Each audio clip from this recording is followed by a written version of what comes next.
To liquidate your M1 Finance account, follow these steps. Sell investments. Log into your M1 Finance account via the app or website. Navigate to your portfolio and select each investment.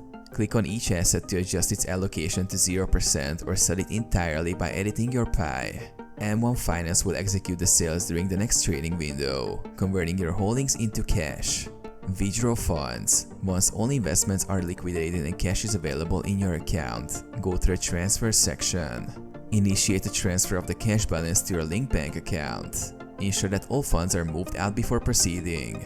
Cancel recurring deposits. If you have any recurring deposits or automated transfers set up, disable them to prevent additional funds from entering the account. Contact support. After the funds are transferred, contact M1 Finance customer support through the app or website and request account closure.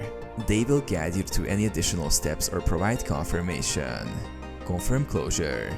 Verify that your account is closed by checking for any remaining balances or pending transactions.